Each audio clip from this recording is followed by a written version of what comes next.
কারণ আমাদের সব পরিকল্পনা নতুন প্যাকেজিংকে ঘিরে।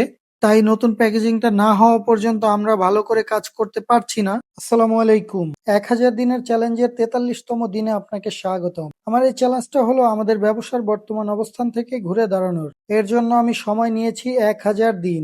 এই ১,০০০ দিনের মধ্যে আমাদের এই ছোট্ট হোমমেড ব্যবসাকে একটা কোম্পানিতে পরিণত করব ইনশাআল্লাহ। তো আমাদের ল্যাব টেস্ট রিপোর্টে আমরা পেয়ে গেছি, তাই এখন কাজ হলো আমাদের নতুন প্যাকেজিংটা তৈরি করা। তো আজকে নতুন প্যাকেজিং তৈরি করার জন্যই বের হয়েছি। বাসা থেকে বের হয়ে চলে আসি পুরান ঢাকায়। এখানে আগেই যোগাযোগ করে রেখেছিলাম। তো পুরান ঢাকা আসার পর যে ভাইয়ের কাছে আমরা প্যাকেজিং তৈরি করতে দিব, সেই ভাই দোকানে ছিল না, তিনি কারখানায় গিয়েছিলেন। তাই বেশ কয়েক ঘন্টা আমরা বসেছিলাম। এর মধ্যে বেশ কিছু ভাইয়ের সাথে দেখা হয়, খুবই ভালো লাগে। এরপর আরেকটা সমস্যায় পড়ি, সেটা হলো এখন এক ব্যাংকের ভিসা কার্ড দিয়ে আরেক ব্যাংকের এটিএম থেকে টাকা তোলা যায় না। এটা নাকি এখন বন্ধ করে দিয়েছে। তারপর অনেক ঘোরাঘুরি করে আমার যেই ব্যাংকের কার্ড, ওই ব্যাংকের এটিএম খুঁজে পাই। তারপর কিছু টাকা তুলতে পারছি। এরপর প্যাকেজিং এর ভাইটা চলে আসে, তাকে আমাদের প্যাকেজিং এর ডিজাইনটা বুঝিয়ে দিলাম। একটু তাড়াতাড়ি করে প্যাকেটগুলো তৈরি করার জন্য রিকোয়েস্ট করি, কারণ আমাদের সব পরিকল্পনা নতুন প্যাকেজিংকে ঘিরে। তাই নতুন প্যাকেজিংটা না হওয়া পর্যন্ত আমরা ভালো করে কাজ করতে পারছি না।